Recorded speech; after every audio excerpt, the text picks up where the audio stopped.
2013-ൽ എഴുത്തുകാരനും ഗവേഷകനുമായ ബ്രൂസ് ഫെൻഡൻ ഭൂമധ്യരേഖ കാടിന്റെ ആഴങ്ങളിൽ പര്യവേക്ഷണം നടത്തുന്നതിനിടെ മുമ്പ് അറിയപ്പെടാത്ത ഒരു പുരാതന പിരമിഡ് അദ്ദേഹം കണ്ടു. സഹസ്രാബ്ദങ്ങളായി നഷ്ടപ്പെട്ടു മറഞ്ഞുകിടക്കുന്ന, ഇപ്പോൾ മീറ്ററുകൾ നീളമുള്ള കുറ്റിക്കാടുകൾക്കിടയിൽ മറഞ്ഞുകിടക്കുന്ന ഒരു പിരമിഡ് അദ്ദേഹം കണ്ടു. ആ നിഗൂഢ ഘടന എന്തായിരിക്കുമെന്ന് കണ്ടെത്താനും സമീപത്ത് മറ്റെന്തെങ്കിലും മറഞ്ഞിട്ടുണ്ടോ എന്ന് കാണാനും അദ്ദേഹം ഒരു സംഘത്തോടൊപ്പം ഉടൻ തന്നെ സ്ഥലത്തേക്ക് മടങ്ങും. ഈ അന്വേഷണത്തിനിടെ ഒരു വലിയ കുന്നിന്റെ വശത്തുനിന്ന് മണ്ണ് നീക്കം ചെയ്ത് പുരാതനമായ കൽക്കട്ടകൾ കണ്ടെത്തി. ഭൂമിയുടെയും സസ്യങ്ങളുടെയും സംരക്ഷിത പാളി കാരണം ബ്ലോക്കുകൾ ഇപ്പോഴും മിനുസമാർന്ന ഉപരിതലത്തിൽ ഉണ്ടായിരുന്നു. രസകരമെന്നു പറയട്ടെ, ബ്ലോക്കുകൾക്കിടയിൽ കോൺക്രീറ്റ് അല്ലെങ്കിൽ സിമന്റ് പോലുള്ള ഒരു കഠിനമായ ബോണ്ടിംഗ് ഏജന്റ് ഉണ്ടെന്ന് അദ്ദേഹം അഭിപ്രായപ്പെട്ടു. ഒരു പിരമിഡ് മാത്രമല്ല, ഇപ്പോൾ വീണ്ടും കണ്ടെത്തുന്നതിനായി കാത്തിരിക്കുന്ന ഒരു പുരാതന മഹാനഗരമാണെന്ന് വിശ്വസിക്കപ്പെടുന്ന ഘടനയിൽ ഒന്നായിരുന്നു ആ ഘടന എന്ന് സംഘം നിഗമനം ചെയ്യും. ഈ ഘടന എത്ര കാലം നിർമ്മിക്കപ്പെട്ടു, എത്ര നൂറ്റാണ്ടുകൾ കടന്നുപോയി ഉപേക്ഷിക്കപ്പെടുകയും പിന്നീട് പ്രാദേശിക പരിസ്ഥിതി അത് പൂർണ്ണമായും വിഴുങ്ങുകയും ചെയ്തു, ഇതെല്ലാം ഒരു നിഗൂഢതയായി തുടരുന്നു. കാലഗണനയെക്കുറിച്ച് സിദ്ധാന്തിക്കാൻ സഹായിക്കുന്ന ചില തെളിവുകൾ സൈറ്റിൽ നിന്ന് പുറത്തുവരുന്നുണ്ട്. മറഞ്ഞിരിക്കുന്ന ബ്ലോക്കുകളുടെയും തുറന്നുകാട്ടപ്പെടുന്നവയുടെയും മണ്ണൊലിപ്പ് അളവുകളിലെ വ്യത്യാസം വളരെ വ്യക്തമാണ്. ഉദാഹരണത്തിന്, ഈ അവശിഷ്ടങ്ങൾ അവിശ്വസനീയമാംവിധം പഴയതായിരിക്കാം. Double quote. പ്രാരംഭ പിരമിഡ് ഘടനയ്ക്ക് സമീപമുള്ള നിരവധി വലിയ കുന്നുകൾ ഇതുവരെ സംഘം തിരിച്ചറിഞ്ഞിട്ടുണ്ടെന്നും അവ ഓരോന്നും തുല്യ വലുപ്പത്തിലാണെന്നും ഫെൻഡൻ പറഞ്ഞു. ഈ കുന്നുകൾ ഓരോന്നും ഇനിയും വീണ്ടും കണ്ടെത്താത്ത ഒരു പിരമിഡായിരിക്കാൻ സാധ്യതയുണ്ട്. ഇത് ഗണ്യമായ വലിപ്പത്തിലുള്ള നഷ്ടപ്പെട്ട നഗരത്തിനും പിരമിഡ് സമുച്ചയത്തിനും കാരണമാകുന്നു. എന്നിരുന്നാലും ഏറ്റവും രസകരമായ കണ്ടെത്തലും ഇത് ഭീമന്മാരുടെ നഷ്ടപ്പെട്ട നഗരമാകാമെന്ന സംശയത്തിലേക്ക് നയിച്ചതും ഇപ്പോഴും സ്ഥലങ്ങളിൽ മാലിന്യം വിതറിക്കിടക്കുന്നതായി കണ്ടെത്തിയ വലിയ പുരാതന ഉപകരണങ്ങളാണ്. അവയുടെ വളരെ വലിയ വലിപ്പം സൂചിപ്പിക്കുന്നത് ഒരു സാധാരണ മനുഷ്യനും അവയുമായി പ്രവർത്തിച്ചിട്ടില്ല എന്നാണ്. ഈ വസ്തുക്കൾ കൽപ്പലകകളായി കാണപ്പെടുന്നു.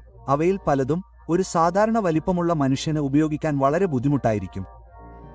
ആഫ്രിക്കയിൽ ശരാശരി വലിപ്പമുള്ള ഒരു മനുഷ്യന് താങ്ങാനാവാത്തത്ര വലിയ ഫ്ലിന്റ് ചുറ്റികകൾ ഉപയോഗിച്ച് മുമ്പ് നമ്മൾ കണ്ടെടുത്ത സമാനമായ വലിപ്പത്തിലുള്ള ഉപകരണങ്ങളും കണ്ടെത്തിയിട്ടുണ്ട്.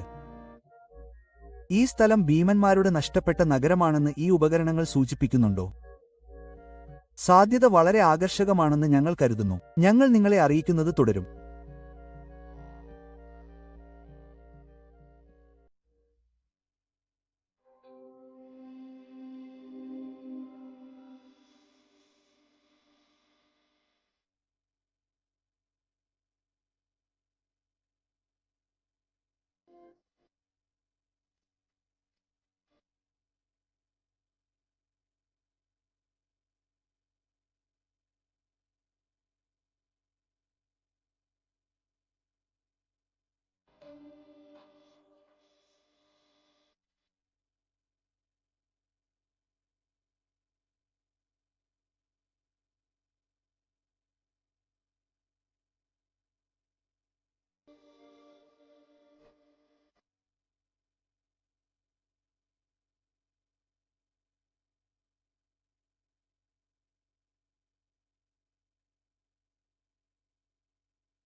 നമുക്ക് തുടരാം.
കാലത്തിന്റെ തുടക്കം മുതൽ മനുഷ്യൻ അവരുടെ കലയിൽ ഉപയോഗിച്ചിരുന്ന പിഗ്മെന്റുകൾക്കൊപ്പം ഉപയോഗിക്കുന്നതിന് വ്യത്യസ്തവും കൂടുതൽ വിചിത്രവുമായ വസ്തുക്കൾക്കായി തിരഞ്ഞു.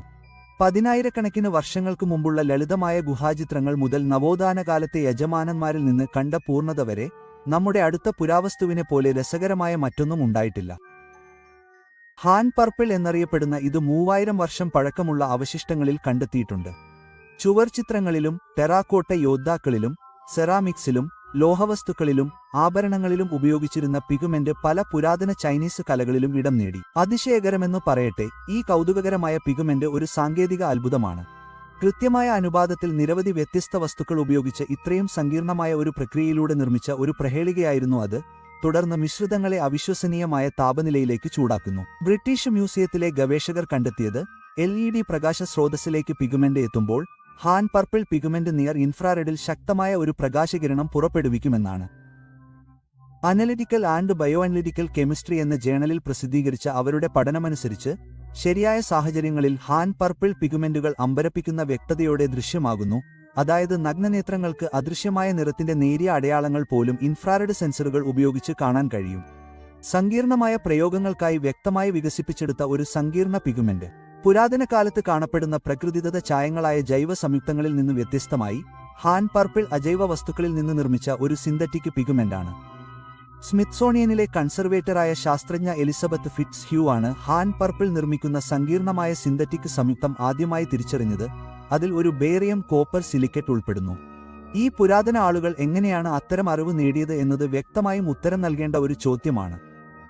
പുരാതന അന്യഗ്രഹ സിദ്ധാന്തങ്ങളെ പലരും പലപ്പോഴും പരിഹസിക്കാറുണ്ടെങ്കിലും സ്റ്റാൻഫോർഡിലെയും ലോസ് അലാമോസ് നാഷണൽ ലബോറട്ടറിയിലെയും ടോക്കിയോയിലെ ഇൻസ്റ്റിറ്റ്യൂട്ട് ഫോർ സോളിഡ് സ്റ്റേറ്റ് ഫിസിക്സിലെയും ക്വാണ്ടം ഭൗതികശാസ്ത്രജ്ഞർ റിപ്പോർട്ട് ചെയ്തത് ഹാൻ പർപ്പിൾ അതിശൈത്യത്തിനും ഉയർന്ന കാന്തിക ക്ഷേത്രത്തിനും വിധേയമാകുമ്പോൾ പിഗ്മെന്റിന്റെ രാസഘടന ക്വാണ്ടം ക്രിട്ടിക്കൽ പോയിന്റ് എന്ന പുതിയ അവസ്ഥയിലേക്ക് പ്രവേശിക്കുന്നു എന്നാണ്. ത്രിമാന വസ്തുക്കൾക്ക് ഒരു മാനം നഷ്ടപ്പെടുന്നു. ഒരു ബൾക്ക് ത്രിമാന പദാർത്ഥത്തിലെ കൂട്ടായ സ്വഭാവം യഥാർത്ഥത്തിൽ 2 മാനങ്ങളിൽ മാത്രമേ സംഭവിക്കൂ എന്ന് ഞങ്ങൾ ആദ്യമായി കാണിച്ചുതന്നു. സ്റ്റാൻഫോർഡിലെ അപ്ലൈഡ് ഫിസിക്സിലെ അസിസ്റ്റന്റ് പ്രൊഫസറായ ഇയാൻ ഫിഷർ സ്റ്റാൻഫോർഡ് റിപ്പോർട്ടിൽ പറഞ്ഞു. കൂടുതൽ വിദേശ സൂപ്പർകണ്ടക്ടറുകൾ ഉൾപ്പെടെ പുതിയ വസ്തുക്കളുടെ ആവശ്യമായ ഗുണങ്ങൾ മനസ്സിലാക്കാൻ ഈ കണ്ടെത്തൽ സഹായിച്ചേക്കാമെന്ന് ഗവേഷകർ പറഞ്ഞു. ഈ അത്ഭുതകരമായ പിഗ്മെന്റ് മറ്റെവിടെ നിന്നെങ്കിലും ലഭിച്ച സമ്മാനമായിരുന്നു. തെളിവുകൾ വളരെ ആകർഷകമാണെന്ന് ഞങ്ങൾ കണ്ടെത്തുന്നു. കഴിഞ്ഞ കുറച്ചു വർഷങ്ങളായി മനുഷ്യന്റെ യഥാർത്ഥ ചരിത്രത്തെക്കുറിച്ചുള്ള സത്യം തുറന്നുകാട്ടാൻ മാത്രമല്ല, ഇപ്പോൾ നഷ്ടപ്പെട്ട ഈ നാഗരികതയുടെ പുരാതന അവശിഷ്ടങ്ങളുടെ യഥാർത്ഥ വലുപ്പം കണ്ടെത്താനും അവയിലേക്ക് പ്രവേശനമുള്ള വ്യക്തികൾ കൂടുതൽ ആധുനിക സാങ്കേതികവിദ്യകൾ ഉപയോഗിച്ചു. ഭാവിയിലെ കുടിയേറ്റക്കാരും ശവകുടീര കൊള്ളക്കാരും മാത്രമല്ല, പ്രകൃതി മാതാവ് തന്നെയും നിരവധി സ്ഥലങ്ങൾ പാഴാക്കിയിട്ടുണ്ട്. ഈ ഏറ്റവും ശ്രദ്ധേയമായ സ്ഥലങ്ങളിൽ പലതും പ്രകൃതി ദുരന്തങ്ങൾക്ക് വിധേയമായി ദുരൂഹമായി ഉപേക്ഷിക്കപ്പെട്ടതിനുശേഷം യുഗങ്ങളോളം മണ്ണൊലിപ്പ് അനുഭവിച്ചിട്ടുണ്ട്. എന്നിരുന്നാലും ഈ ശക്തികളിൽ നിന്ന് ഒരു പരിധിവരെ സംരക്ഷിക്കപ്പെട്ടിട്ടുള്ള നിരവധി സ്ഥലങ്ങളുണ്ട്.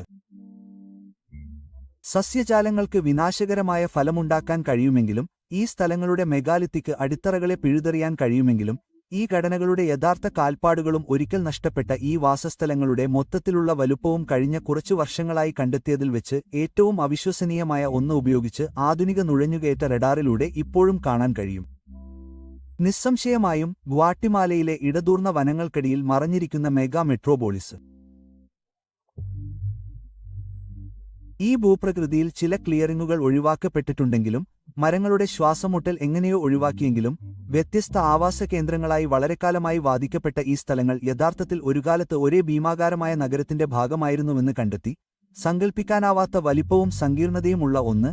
അത് സംശയാതീതമായി ആയിരക്കണക്കിന് ആളുകൾ മാത്രമല്ല, വാസ്തവത്തിൽ 10 ദശലക്ഷത്തിലധികം പേർ താമസിച്ചിരുന്ന ഒരു വാസസ്ഥലമായിരുന്നു.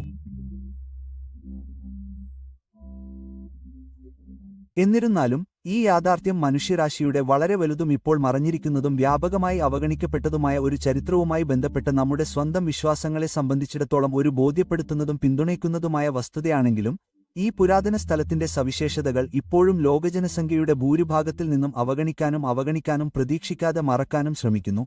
ആത്യന്തികമായി അവർ പഠിപ്പിച്ചതിന്റെ യഥാർത്ഥ യാഥാർത്ഥ്യത്തെയും സാധ്യമായ സത്യത്തെയും ചോദ്യം ചെയ്യുന്നത് അവരെ ഒഴിവാക്കുന്നു.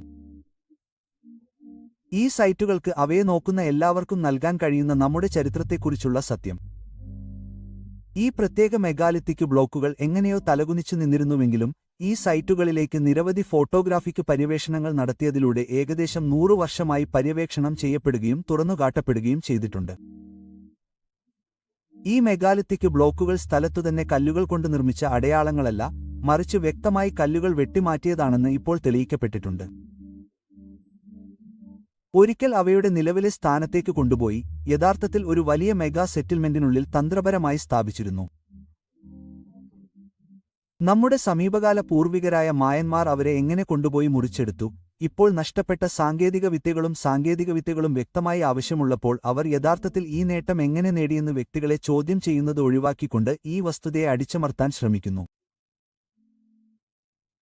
ആധുനിക മനുഷ്യനോട് പറയുമ്പോൾ, കഴിഞ്ഞ നൂറ്റാണ്ടിൽ അത്തരം കഴിവുകൾ നേടിയെടുക്കാൻ കഴിഞ്ഞ ആധുനിക മനുഷ്യനോട് അവർ വളരെ പ്രാകൃതരായിരുന്നെങ്കിലും ആധുനിക സാങ്കേതികവിദ്യയുടെ സഹായത്താൽ ഈ വലിയ നഗരത്തിന്റെ നിർമ്മാതാക്കളുടെ യഥാർത്ഥ കഴിവുകൾ തുറന്നുകാട്ടുന്ന ഒരു തിരിച്ചറിയൽ സവിശേഷതയാണിത്. കൂടാതെ ഇത് ഒരു മായൻ വാസസ്ഥലം മാത്രമാണെന്ന് അക്കാദമിക് വിദഗ്ധർ വാദിക്കാൻ ആഗ്രഹിക്കുന്നുണ്ടെങ്കിലും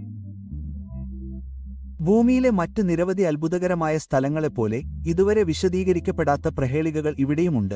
അവയുടെ ഉത്ഭവത്തെക്കുറിച്ചുള്ള ഈ വിശദീകരണത്തിന് മുന്നിൽ പറക്കുക മാത്രമല്ല, മായന്മാർ അവയിൽ വീണ്ടും വസിച്ചിരുന്നുവെന്ന് സൂചിപ്പിക്കുന്നു. പുരാവസ്തു ഗവേഷകർക്ക് അത്തരമൊരു കൂട്ടത്തിലേക്ക് വിരൽ ചൂണ്ടാൻ അനുവദിക്കുന്നു, അവരുടെ പുരാവസ്തു വിരലടയാളം ആ സ്ഥലത്ത് അവശേഷിച്ചതിനാൽ. ഇപ്പോൾ നഷ്ടപ്പെട്ടുപോയ എന്നാൽ വളരെ കഴിവുള്ള ഒരു പുരാതന നാഗരികത നിർമ്മിച്ച സ്ഥലങ്ങൾ, അവയുടെ അപാരമായ പ്രായം കാരണം ഇപ്പോൾ ചരിത്രത്തിന് നഷ്ടപ്പെട്ട അവരുടെ പുരാതന വാസസ്ഥലങ്ങളിൽ പലതും കാലത്തിന്റെ മണലിൽ നഷ്ടപ്പെട്ടതുപോലെ, ആധുനിക സാങ്കേതികവിദ്യകൾ നന്ദിപൂർവ്വം തുറന്നുകാട്ടുന്ന അടിത്തറ മാത്രം നിലനിൽക്കുന്നു. ഈ പുരാതന ആളുകൾ ആരായിരുന്നു?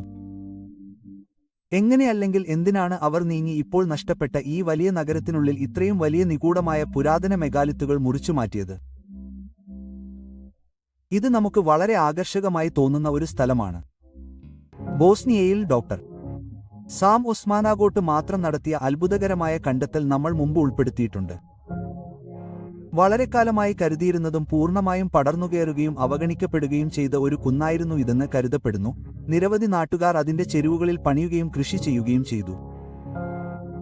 എന്നിരുന്നാലും പ്രദേശത്തിന്റെ ഭൂമിശാസ്ത്രം പഠിച്ച ശേഷം ഈ പ്രകൃതിദത്ത രൂപീകരണത്തിന്റെ കൃത്യമായ കോണുകളുടെ കാരണം ഡോക്ടർ ഒസ്മാനാഗ് മനസ്സിലാക്കി. ഒടുവിൽ ഇത് ഒരു വലിയ പുരാതന പിരമിഡ് ആണെന്ന് സ്ഥിരീകരിച്ചു. വളരെക്കാലത്തെ കഠിനമായ ഗവേഷണങ്ങൾക്ക് ശേഷം ഗിസയുടേതുമായി പോലും മത്സരിക്കുന്നതായി കണ്ടെത്തിയ ഒന്ന്. തീർച്ചയായും അതിന്റെ പീഠഭൂമി പോലും, പ്രത്യേകിച്ച് ഇനിപ്പറയുന്ന വെളിപ്പെടുത്തൽ കണക്കിലെടുക്കുകയാണെങ്കിൽ. മുഖ്യധാരാ ധനസഹായമുള്ള അക്കാദമിയിൽ നിന്ന് അദ്ദേഹം പ്രവചനാതീതമായി അനുഭവിച്ച നിരന്തരമായ പരിഹാസങ്ങൾ, എതിർപ്പുകൾ, പ്രതിരോധങ്ങൾ, നിരസിക്കൽ എന്നിവ കണക്കിലെടുക്കാതെ ഡോക്ടർ ഒസ്മാനാഗഡ് ഈ പുരാതന ഘടനയുടെ വിശാലമായ ഭാഗങ്ങൾ കുഴിച്ചെടുക്കുക മാത്രമല്ല, ഇത് ഒരു പുരാതന പിരമിഡാണെന്ന് സംശയാതീതമായി തെളിയിക്കുകയും അതിന്റെ ഉൾഭാഗത്തെ ശ്രീകോവിലിലേക്കും പ്രാദേശിക പരിസരത്ത് സ്ഥിതി ചെയ്യുന്ന മറ്റ് നിരവധി കൗതുകകരമായ പുരാതന സ്ഥലങ്ങളിലേക്കും വിജയകരമായി തുളച്ചുകയറുകയും ചെയ്തു. മുഖ്യധാരാ ശാസ്ത്രജ്ഞർ അവഗണിക്കുക മാത്രമല്ല, അവയുടെ സവിശേഷതകൾ പര്യവേക്ഷണം ചെയ്യാൻ ധൈര്യത്തോടെ തീരുമാനിക്കുന്ന എല്ലാവരെയും അമ്പരപ്പിക്കുകയും ചെയ്യുന്ന അനുരണന ആവൃത്തികൾ നൽകുന്ന കല്ലുകൾ കൊണ്ട് നിറഞ്ഞിരിക്കുന്നു. എന്നിരുന്നാലും ജോക്കിന്റെയും സാമിന്റെയും തുടർച്ചയായ ശ്രമങ്ങൾക്ക് നന്ദി, ഈ സൈറ്റിന്റെ മനസ്സിലാക്കാൻ കഴിയാത്തതും അതിശയകരമാംവിധം യഥാർത്ഥവുമായ വ്യാപ്തിയെക്കുറിച്ചുള്ള ഞങ്ങളുടെ ധാരണകൾ ഗണ്യമായി വർദ്ധിച്ചു. സൈറ്റ് നിർമ്മിക്കുന്നതിൽ ആരാണ് ഇത് നിർമ്മിച്ചതെന്ന് തീർച്ചയായും അവിശ്വസനീയമാണ്. ഡോക്ടർ സാം ഒസ്മാനഗോട്ട് സൃഷ്ടിച്ച ബോസ്നിയൻ NGO ലാഭേച്ഛയില്ലാത്ത സംഘടനയായ ആർക്കിയോളജിക്കൽ പാർക്ക് ഫൗണ്ടേഷന്റെ ഔദ്യോഗിക വീഡിയോഗ്രാഫറായി ജോക്ക് 16 മാസം ചെലവഴിച്ചു. ഈ കാലയളവിൽ 2010 മുതൽ റാവി തുരങ്കങ്ങൾ ഉൾപ്പെടെ പ്രദേശത്ത് നിന്ന് നിരവധി ടൺ പാറയും മണ്ണും നീക്കം ചെയ്ത, സൈറ്റിന്റെ പിന്നോട്ടടിക്കാവുന്ന ഖനനങ്ങളിൽ ഏർപ്പെട്ടിരിക്കുന്ന നൂറുകണക്കിന് സന്നദ്ധ പ്രവർത്തകരുടെ ഗണ്യമായ പരിശ്രമത്തിന് നന്ദി. അത്തരം തുരങ്കങ്ങൾ അവയുടെ രോഗശാന്തി ശക്തികൾക്ക് പ്രാദേശികമായി വ്യാപകമായി അറിയപ്പെടുന്നതായി തോന്നുന്നു. അന്വേഷണത്തിൽ പല ബദൽ അന്വേഷകരും അസാധാരണമായ ബയോ ഇലക്ട്രോമാഗ്നറ്റിക് ഊർജ്ജ നിലകൾ രേഖപ്പെടുത്തിയിട്ടുണ്ട്. എന്നിരുന്നാലും ജോക്കിന്റെയും സാമിന്റെയും ഏറ്റവും പുതിയ വ്യക്തിഗത കണ്ടെത്തലുകൾ പിരമിഡിൽ നിന്ന് വളരെ അകലെ സ്ഥിതി ചെയ്യുന്ന ഈ തുരങ്കങ്ങളുടെ ബന്ധമാണ് അത് എല്ലാ പ്രാദേശിക പുരാതന സ്ഥലങ്ങളുമായി ഇഴചേർന്നിരിക്കുന്നു. അവയുടെ സൃഷ്ടിക്ക് ഉത്തരവാദികളായ മുൻകാല ഇന്റലിജൻസ് വ്യക്തമായി ഉദ്ദേശിച്ച ഒരു ഫലം. 4600 വർഷങ്ങൾക്ക് മുമ്പ് ഈ തുരങ്കങ്ങൾ വീണ്ടും നിറച്ചിരുന്നു. പലരും അഭിപ്രായപ്പെട്ടത് യഥാർത്ഥ നാഗരികതയുടെ പ്രവർത്തനങ്ങളുടെ കൂടുതൽ അപജയം ഒഴിവാക്കാൻ വേണ്ടിയായിരുന്നു എന്നാണ്. അങ്ങനെ വ്യക്തമായ ഒരു സംരക്ഷണ ശ്രമമായിരുന്നു അത്. മറ്റ് നിരവധി വീഡിയോകളിൽ ഞാൻ സൂചിപ്പിച്ചതുപോലെ ഗ്രേറ്റ് പിരമിഡുകളിൽ ഇപ്പോഴും കാണപ്പെടുന്ന കേസിംഗ് കല്ലുകളുടെ ഉദ്ദേശ്യം ഈ സ്ഥലങ്ങളെ വ്യക്തമായി ബഹുമാനിക്കുന്ന ഗ്രൂപ്പുകളാണ് ചെയ്തതെന്ന്. കൂടാതെ തുരങ്കങ്ങളുടെ ഈ ബന്ധം പരിഗണിക്കാതെ തന്നെ ഈ സംഭാവന ചെയ്ത ഉത്ഖനന ശ്രമങ്ങൾക്ക് നന്ദി. ബോസ്നിയൻ പിരമിഡിനെ മാത്രമല്ല, ചുറ്റുമുള്ള മുഴുവൻ പ്രദേശത്തെയും കുറിച്ച് ശരിക്കും അത്ഭുതകരമായ ഒന്ന് ജാക്വസും സമീറും മനസ്സിലാക്കി. പിരമിഡിനെ പോലെ തന്നെ വളരെക്കാലമായി പ്രകൃതിദത്ത ഭൂമിശാസ്ത്ര ഭൂപ്രകൃതി മാത്രമാണെന്ന് കരുതപ്പെട്ടിരുന്നു.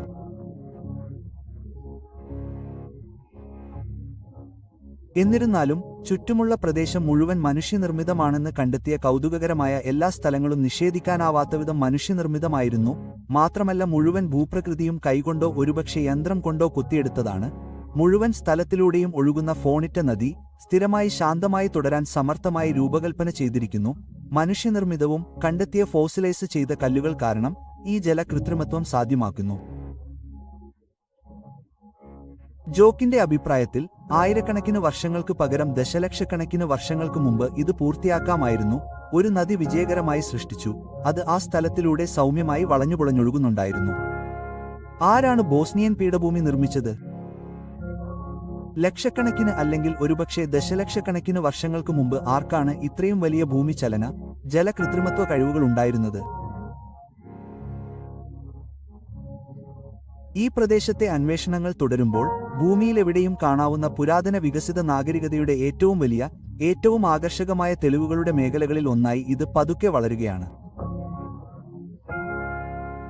ഈ അത്ഭുതകരമായ വിവരങ്ങളെല്ലാം വെളിച്ചത്തു കൊണ്ടുവന്നതിന് ജോക്കിന് വളരെയധികം നന്ദി. അവയുടെ മുൻകാല കഴിവുകളെക്കുറിച്ചുള്ള നമ്മുടെ എല്ലാ ധാരണകളെയും ഇത് കൂടുതൽ മെച്ചപ്പെടുത്തുന്നു. ഗവേഷണം വളരുമ്പോൾ ഈ മുൻകാല ഉയർന്ന കഴിവുള്ള നാഗരികതകളുടെ സംയുക്ത തെളിവും അങ്ങനെ തന്നെ. തീർച്ചയായും ഞങ്ങളുടെ കണക്ഷനുകളിലൂടെ ഞങ്ങൾ നിങ്ങളെ അറിയിക്കും. നിസ്സംശയമായും വളരെ ആകർഷകമായ ഒരു സ്ഥലം.